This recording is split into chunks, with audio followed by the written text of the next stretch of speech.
சிவதரணீயவதருஷ்டம் சர்வகல்யாணமூர்த்திம் சிவதரணீயவதருஷ்டம் சர்வகல்யாணமூர்த்திம் பரசுகமலஹஸ்தம் மூஷிகத்வஜம் மோதகஹேனாம் அருணகுசுமமாலாம் வியாழலம்போதரம் தம் மம ஹிருதய நிவாசம் ஸ்ரீ கணேசம் நமாமி.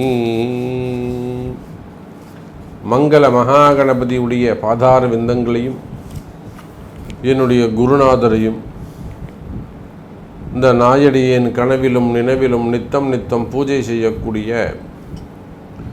என்னுடைய உபாசனை தேவதை ஸ்ரீ வாராகி அம்பாளுடைய மலரடிகளையும் நவக்கிரகங்களையும் வணங்கி உலகம் முழுவதும் வாழக்கூடிய ஸ்ரீ குபேரன் டிவி நேயர்கள் அனைவருக்கும் உங்கள் தாம்பரம் ஸ்ரீ வாராகி ஈசனேசன் சுவாமியுடைய நல்லாசிகள், வாழ்த்துக்கள். ஜெய் வாராகி, ஜெய் ஜெய் வாராகி. செப்டம்பர் மாத ராசி பலன்கள். அன்பு நேயர்களே, இந்த செப்டம்பர் மாதத்தை பொறுத்தவரையில் கிரகங்கள் எல்லாம் வக்ரகதியிலே இருக்கின்றன.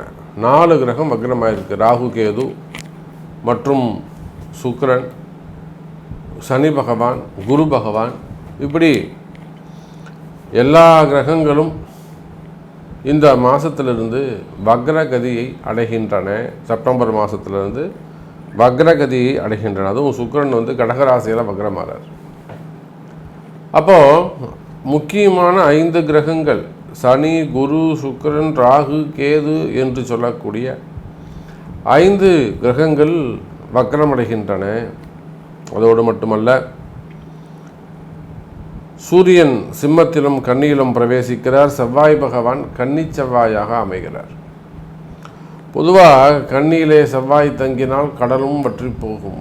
அந்த அளவுக்கு ஒரு வறுமை பற்றாக்குறை ஏற்படும் அப்படின்னு சொல்கிறார்கள். அப்போது இந்த காம்பினேஷன்ஸ்லாம் வச்சு பார்க்கின்ற பொழுது இந்த செப்டம்பர் மாதம் உங்களுக்கு எப்படி இருக்கும் அப்படிங்கிறத நம்ம பார்க்க போகிறோம். குறிப்பாக தொழில்துறைகள், பிஸ்னஸ் எப்படி இருக்கும் அதுதான் நம்ம பார்க்கணும். ஏன்னா நீங்கள் எந்த தொழில் செய்பவராக இருந்தாலும் சரிதான், தொழில்துறையை பொறுத்தவரையில் ஒரு விவசாயியாக இருக்கலாம், விவசாயம் செய்யக்கூடியவர்கள். ஏன்னா இன்றைக்கி விவசாயம்லாம் எப்படி பாதிக்கப்பட்டிருக்குன்னு நமக்கு தெரியுது. ஒன்று, இந்த வாழை தாறுகள்லாம் இப்போ கூட வாழை மரங்கள்லாம் நிறைய நஷ்டம் ஏற்பட்டது. அதே போல் ஏற்றுமதி இறக்குமதி, இந்த ஃப்ரூட்ஸு மற்றும் வெஜிடபிள்ஸ், ஃப்ளவர்ஸ், அப்புறம் ப்ரொவிஷன்ஸ், இதெல்லாம் இந்த எக்ஸ்போர்ட் இம்போர்ட் பண்ணுறவங்களாம் கூட நிறைய பாதிக்கப்பட்டிருக்கிறாங்க. பெரிய பெரிய ஆர்டர் கம்பெனிக்கு சப்ளை பண்ணக்கூடியவங்க, அல்லது பெரிய டெண்டர் எடுத்து கவர்மெண்ட்டுக்கு சப்ளை பண்ணக்கூடியவங்க, ப்ரொவிஷனோ இல்லை வெஜிடபிள்ஸு இதெல்லாம் சப்ளை பண்ணக்கூடியவங்க. அதே போல் இந்த முட்டைகள், அதெல்லாம் முட்டை பண்ணைகள் வச்சு நடத்தக்கூடியவங்க, அவங்களாம் எப்படி இந்த ப்ரைஸு இன்க்ரீஸ் டிக்ரீஸ் ஆகிறதால என்ன மாதிரியான பாதிப்பு, கோழி பண்ணைகள் வச்சுருக்கக்கூடியவங்க, குறிப்பாக பண்ணைகள் வச்சு நடத்தக்கூடியவர்கள், அதே போல் மில்லுங்க வச்சு நடத்தக்கூடியவங்க, ரைஸ் மில்லாகட்டும் அல்லது பருத்தி மில்லாகட்டும், நூல் மில்லாகட்டும், அப்புறம் ஆயில் மில்லாகட்டும், அது மாதிரி மில்ஸ் வச்சு நடத்தக்கூடியவர்கள், அதே போல் திரையரங்கு உரிமையாளர்கள், திருமண மண்டபம், ஏன்னா சுக்கிரன் வக்ரம் இல்லை, திருமண மண்டபங்கள் வச்சு நடத்தக்கூடியவர்கள், இந்த மாதிரி நீங்கள் ஒரு கிரகம் சார்ந்த தொழில் செய்யக்கூடியவர்கள், அதுதான் நம்ம இங்கே மெயினாக பார்க்கணும். கிரகம் சார்ந்த தொழில் செய்யக்கூடியவராக இருக்கலாம். அல்லது நார்மலாக ஒரு ஆஃபீஸ் வச்சுருக்கோம் சாமி, நான் ஒரு ஆஃபீஸ் வச்சு நடத்துகிறேன், ஆனால் ஒரு ஆஃபீஸில் சுயமாக ஒரு பிஸ்னஸ் பண்ணுறேன், வீட்டில் உட்காந்தபடியே ஒரு இன்சூரன்ஸு, மார்க்கெட்டிங்கு, நிறைய ஸ்டார்ட் அப் பிஸ்னஸ்ஸு, அல்லது ஒரு கம்பெனி வச்சுருக்கோம், ஒரு ஸ்மால் ஸ்கேல் இண்டஸ்ட்ரியாக இருக்கலாம், ஒரு 10 பேர் வேலை செய்யக்கூடிய கம்பெனி, 100 பேர் வேலை செய்யக்கூடிய கம்பெனி, 300 பேர் 3000 பேர் வேலை செய்யக்கூடிய பெரிய பெரிய நிறுவனங்கள், சிப்காட் நிறுவனங்கள், உற்பத்தி நிறுவனங்கள், மேனுஃபேக்சரிங் யூனிட்ஸு. அப்போ பெரிய பெரிய தொழில் நிறுவனங்களாக இருக்கட்டும், பிஸ்னஸ் சென்டராக இருக்கட்டும், கம்பெனியாக இருக்கட்டும், ப்ரைவேட் லிமிடெட் கம்பெனிகளாக இருக்கட்டும், அதே போல் ஸ்கூல் காலேஜஸ் அதெல்லாம் வச்சு நடத்தக்கூடியவர்கள். ஏன்னா அவங்களுக்கும் இப்போ நிறைய ட்ரபுள் இருக்குது. ஸோ ஸ்கூல் காலேஜஸ் இதெல்லாம் வச்சு நடத்தக்கூடியவர்கள், ஷோரூம்ஸ், மால் சென்டர்ஸ், மெயினாக ஷேர் மார்க்கெட்டை நம்ம கண்டிப்பாக சொல்லணும். ஷேர் மார்க்கெட், ஸ்டாக் மார்க்கெட், அந்த பிஸ்னஸ் பண்ணக்கூடியவங்க, பேக்கிங் இண்டஸ்ட்ரியில் ஆகட்டும், அதே போல் ஐடியில் ஒர்க் பண்ணக்கூடியவங்க, உள்நாடு வெளிநாட்டில் ஐடியில் ஒர்க் பண்ணக்கூடியவர்கள், டிரான்ஸ்போர்ட் பிஸ்னஸ் பண்ணக்கூடியவங்க, fund transfer, textiles, wholesale business பண்ணக்கூடியவர்கள், அதே போல் ஹாஸ்பிட்டல்ஸ், நிறைய ஹாஸ்பிட்டல்ஸ் நீங்கள் ட்ரபுளில் இருக்கிறத நம்ம பார்க்குறோம். ஸோ அதுவும் மெயினாக அந்த கருத்தரிப்பு மையங்கள் நிறைய அங்கங்கே உருவாயிடுச்சு. ஆனால் அவங்களுக்கு பின்னாடி நிறைய ப்ராப்ளம் வந்து அங்கே க்ரியேட் ஆகிருக்கு. ஸோ அந்த மாதிரி ஹாஸ்பிட்டல்ஸ் நிறைய ப்ராப்ளத்தில் இருக்கிறத நம்ம பார்க்குறோம். டாக்டர்ஸ், ஆடிட்டர்ஸ், நம்ம பேருக்கு சொல்லிடுறோம் ஆடிட்டர்னு, ஆனால் அவங்களுக்கும் ட்ரபிள் இருக்குது. அதே போல் நம்ம நீதிபதின்னு சொல்கிறோம், அவங்களுக்கும் சில பிரச்சனைகள் இருக்குது, வழக்கறிஞர்களுக்கும் சில பிரச்சனைகள் இருக்குது. ஸோ இந்த மாதிரி நீங்கள் எந்த தொழில் செய்பவராக இருந்தாலும் சரிதான், ஒரு ப்ரைவேட் டீச்சராக இருக்கலாம், அல்லது ஸ்கூல் டீச்சராக இருக்கலாம், கவர்மெண்ட் ஜாபாக இருக்கலாம். ஸோ நீங்கள் எந்த தொழில் செய்பவராக இருந்தாலும், என்ன உத்தியோகம் செய்பவராக இருந்தாலும், உள்நாடாக இருந்தாலும் வெளிநாடாக இருந்தாலும், உங்களுக்கு இந்த செப்டம்பர் மாதம் 5 கிரகங்கள் வக்ரகதியில் இருப்பதனாலே ஸோ என்ன மாதிரியான மாற்றங்கள் உங்களுக்கு நிகழப்போகுது அப்படிங்கிறத நம்ம நிச்சயமாக பார்க்க தான் போகிறோம். அப்போது சிம்ம ராசி என்பர்களே, இந்த செப்டம்பர் மாதத்தை பொறுத்தவரையில் நீங்கள் எந்த தொழில் செய்பவராக இருந்தாலும், ஷேர் மார்க்கெட்டாக இருக்கலாம், இல்லை ஸ்டாக் மார்க்கெட்டாக இருக்கலாம், மார்க்கெட்டிங்காக இருக்கலாம், இன்சூரன்ஸாக இருக்கலாம், இன்னும் ரியல் எஸ்டேட்டு, பில்டர்ஸ், எனக்கு தெரிஞ்சு மிகப்பெரிய பில்டர்ஸ் எல்லாம், ஒரு பெரிய பெரிய பில்டர்ஸ் எல்லாமே கூட பேர் சொன்னால் உங்களுக்கு டக்குன்னு தெரிஞ்சிடும், சொல்லவும் கூடாது நம்ம அதை. ஸோ பெரிய பெரிய தொழில் நிறுவனங்கள், கட்டுமான பில்டர்ஸ் நிறுவனங்கள்லாம் வச்சு நடத்தக்கூடியவங்க, அவங்களுக்கு எல்லாருக்குமே கூட இருக்கக்கூடிய அந்த கஷ்டங்கள் விலகும். என்ன ஃபண்டு ஃப்ளோ தான், வேறு ஒன்றும் இல்லை. அவங்களுக்கெல்லாம் பார்த்திங்கனாக்கா ஒரு 50 கோடி, 100 கோடி, 200 கோடி, 300 கோடி அந்த மாதிரியான ஒரு ஃபண்டு ஃப்ளோ.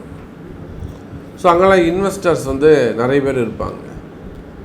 அப்போ அந்த மாதிரி பண பற்றாக்குறைகள் இருக்குமே, ஆனால் உங்கள் தொழிலில், உங்கள் குடும்பத்தில், உங்கள் வாழ்க்கையில், உங்கள் வேலையில், பொதுவாக சிம்மராசி என்பவர்களே, எனக்கு வருமானம் குறைஞ்சி போச்சு சாமி, நல்ல வருமானம் வந்துக்கிட்டு இருந்தது, இப்போ வந்து வருமானம் குறைஞ்சி போச்சு, ஸோ இந்த வருமானம் இன்க்ரீஸ் ஆகுமா அப்படின்னு கேட்டிங்கனாக்கா, நிச்சயமாக சிம்ம ராசி என்பவர்களை இந்த மாதம் வருமானம் வரக்கூடிய மாதமாக அமைகிறது. நல்ல வருமானம் வரும், கவலைப்படாதீங்க. நல்ல முன்னேற்றங்கள் இருக்கும், தொழிலில் நல்ல முன்னேற்றங்கள் இருக்கும், தொழில் அமைப்புகள் சிறப்பானதாக இருக்கும். ஸோ வருமானங்கள் அதிகரிக்கும் சிம்மராசி அன்பர்களே.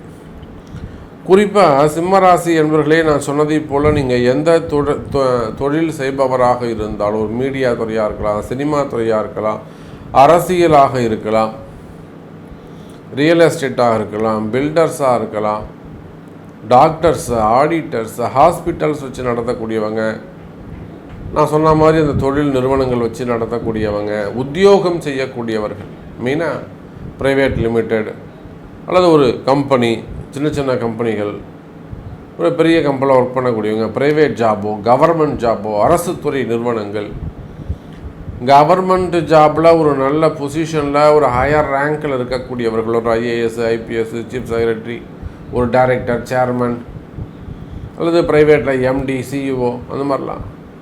அப்போ சிம்மராசி என்பவர்களே, நீங்கள் எந்த தொழில் செய்பவராக இருந்தாலும் சரி தான், தொழில்துறையை பொறுத்தவரையில், பிஸ்னஸை பொறுத்தவரையில், வேலை செய்பவராக இருந்தால் வேலையிலும் நல்ல முன்னேற்றங்கள் இருக்கும்.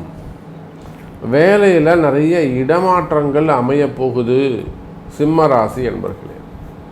சாமி, நான் ஒரு துபாயில் இருக்கேன், அல்லது நான் வந்து ஒரு குவைத்தில் இருக்கேன், அல்லது ஒரு கனடாவில் இருக்கேன், லண்டனில் இருக்கேன், எனக்கு கம்பெனி மாறணும், இடமாற்றம் தேவை, என்னால் மாற முடியுமா அப்படின்னு கேட்டிங்கனாக்கா, நிச்சயமாக சிம்மராசி அன்பர்களே, இது இடமாற்றத்திற்கான காலம். ஸோ இருந்தாலுமே கூட ஒரு முறை இந்த கம்பெனி மாறுறதுக்கு முன்னாடி, பேப்பர் போடுறதுக்கு முன்னாடி, டிசிஷன் எடுக்கிறதுக்கு முன்னாடி ஒரு முறை ஒரு அட்வைஸ் கேட்டு, சாமி இங்கே பாருங்கள், நான் இது வந்து சிம்மராசி, நான் வந்து கம்பெனி மாறலாம்னு இருக்கேன், மாறலாமா மாறக்கூடாதா அப்படிங்கிற மாதிரி ஒரு சின்ன அட்வைஸ், அதை கேட்டு அதன் பிறகு முடிவெடுப்பது சிறப்பை தரக்கூடியதாக இருக்கும் சிம்மராசி அன்பர்களே. ஆனால் நவகிரகங்கள் என்ன சொல்லுது? சிம்மராசியை பொறுத்தவரையில் வேலை மாற்றங்கள் இருக்கும், தொழில் மாற்றங்கள் இருக்கும், நீங்கள் ஸ்டாண்டர்டாக ஒரு ஜாப் ஒரு தொழில் செஞ்சுக்கிட்டு இருப்பீங்க, ஆனால் சம்மந்தமே இல்லாமல் இன்னொரு தொழில் பண்ணுவீங்க, அது மூலயமா ஒரு 10 ரூபா சம்பாதிப்பீங்க. அப்போது தொழில் மாற்றங்கள் இருக்கும், வேலை மாற்றங்கள் இருக்கும், இடமாற்றம், நிறைய டிரான்ஸ்ஃபர் இருக்கும், நாடு விட்டு நாடு போக வேண்டிய வாய்ப்புகள் ஏற்படும். இதெல்லாம் எதிர்பார்த்து காத்திருக்கக்கூடிய சிம்ம ராசி அன்பர்களுக்கு இது நடக்கும், நன்மை நடக்கும். அப்போ அதுக்கெல்லாம் ஒரு சின்ன சின்ன பரிகாரம், ஒரு சின்ன சின்ன வழிபாடுகள் செய்து கொள்வது சிறப்பு. அதே போல் சிம்மராசி என்பவர்களே மெயினாக கடன் சுமைகள், கடன் பிரச்சனைகள், வம்பு வழக்குகள். இந்த கடன் சுமைகள், கடன் பிரச்சனைகளை பொறுத்தவரையிலே சிம்மராசி என்பவர்களே நல்ல செய்திகள் உங்களுக்கு வந்து சேரும். உங்களுக்கு கடன் கொடுத்தவங்களே கூட சரிப்பா அவன் பிரச்சனை எனக்கு தெரியுது, ஒரு 6 மாதம் டைம் எடுத்துக்கோ, 1 வருஷம் டைம் எடுத்துக்கோ, எனக்கு கரெக்டாக கொடுத்துரு. ரொம்ப சண்டை போடுறவங்க கூட உங்கள்கிட்ட வந்து சாதுவாக பேசலாம். அல்லது ரொம்ப சண்டை போடக்கூடியவங்க கூட என்ன ஒழுங்காக இருந்துக்கோ அவ்வளோதான், ஆனால் நீங்கள் கொடுத்துடணும், ஒரு 6 மாதம் டைம் எடுத்து அதிகாரமாக கூட அதை சொல்லலாம். அப்போது கடன் சுமைகள், கடன் பிரச்சனைகள் இருக்குமே ஆனால் அந்த கடன் சுமைகள், கடன் பிரச்சனைகள்லாம் தீர்வதற்கு வாய்ப்புகள் உண்டு. எனக்கு இவ்வளோ ஓடி இருக்குது, எனக்கு இவ்வளோ பேங்க் லோன் இவ்வளோ இருக்குது, அடுத்தது வீடு அது கடைகள் வந்து ஏலத்துக்கு வருது, இதெல்லாம் தடுத்து நிப்பாட்டணும். இந்த மாதிரியான கடன் சுமைகள், கடன் பிரச்சனைகள் என்னால் கட்ட முடியல சமயம், எல்லாமே கையை மீறி போகுது. ஸோ இதில் நம்ம எப்படி தப்பிக்க முடியும், இதில் நம்ம தப்பிக்கிறது ஏதாவது இருக்கா, இல்லை சிறை தண்டனைகள் ஏதாவது இருக்கா, ஜெயில் யோகங்கள் இதெல்லாம் இருக்கா? நிறைய சிம்மராசி என்பவர்கள் அதில் மாதிரிலாம் கவலைப்படுறாங்க. அதெல்லாம் கவலையே படாதீங்க சிம்மராசி என்பர்களே. அதிலிருந்து அந்த பிரச்சனைகள்லேருந்து உங்களை காப்பாற்ற முடியும். நவகிரகங்கள் அதுக்கு உங்களுக்கு துணை நிற்கும், நல்லதுக்கு துணை நிற்கும். அப்போ சிம்மராசி என்பவர்களே இது எப்பேற்பட்ட கடன் சுமைகள், கடன் பிரச்சனைகள் இருந்தாலும், அல்லது எப்படிப்பட்ட வம்பு வழக்குகள், எப்பேற்பட்ட கோர்ட்டு கேஸ் ஆனாலும், பொய் கேஸுகளாக இருந்தாலும், பொறாமைகளால், போட்டி பொறாமைகளால், பதவி போட்டி பொறாமைகளால் ஏற்பட்ட அல்லது அக்கம்பக்கத்து பிரச்சனைகள், தொழில் பிரச்சனைகள், அரசியல் பிரச்சனைகள், அரசியல் நெருக்கடிகள், போட்டி பொறாமைகள், முன்னேற்ற பொறாமைகள், இதனால் வந்த பிரச்சனைகளாக இருந்தாலும் நிச்சயமாக அதிலிருந்து உங்களை விடுவிக்க முடியும், காப்பாற்ற முடியும். அதுக்கு நவக்கோள்கள் அனுகிரகம் உதவி செய்யும் சிம்மராசி அன்பர்களே. அதுக்கு அடுத்தபடியாக பார்த்தீங்கன்னாக்கா திருமணங்கள் 40 வயசு, 45 வயசு, 35 வயசு, 36 வயசு, இன்னும் கல்யாணம் ஆகாமல் இருக்கிறது. அப்போ திருமண தடைகள் இருக்குமே ஆனால் அந்த திருமண தடைகள் விலகும், திருமணங்கள் நல்ல முறையில் நடக்கும், முன்னேற்றங்கள் ஏற்படும் சிம்மராசி அன்பர்களே. அதே போல் பார்த்தீங்கன்னாக்கா சிம்மராசி அன்பர்களே குழந்தை பாக்கியம் நிச்சயமாக நம்ம சொல்லியே ஆகணும். நிறைய பெற்றோர்கள், அதுவும் புதுமண தம்பதிகள், கல்யாணம் 2 வருஷமாவது, 4 வருஷமாவது, 6 வருஷமாவது, ஸோ குழந்தை பாக்கியங்கள் உருவாகும். அதே போல் ஹாஸ்பிட்டல்ஸ் வச்சு நடத்தக்கூடிய அவர்களுக்கும் நல்ல முன்னேற்றங்கள் ஏற்படும். இன்னும் நிறைய விஷயங்கள் இருக்குது. நிறைய நல்ல செய்திகள் உங்களுக்கு காத்திருக்கிறது சிம்மராசி என்பர்களே. வாருங்கள், மீண்டும் வேறு அற்புதமான பதிவில் உங்களை சந்திக்கிறேன். அதுவரை உங்களிடமிருந்து விடைபெறுவது உங்கள் தாம்பரம் ஸ்ரீ வாராகி ஈசனேசன் சுவாமிகள். ஜெய் வராகி. ஸ்ரீ குபேரன் டிவியை பார்த்தமைக்கு நன்றிகள். மேலும் இது போன்ற தகவல்களை தெரிந்து கொள்ள ஸ்ரீ குபேரன் டிவியை சப்ஸ்கிரைப் செய்யுங்கள். மறக்காமல் பெல் ஐக்கானை கிளிக் செய்யுங்கள்.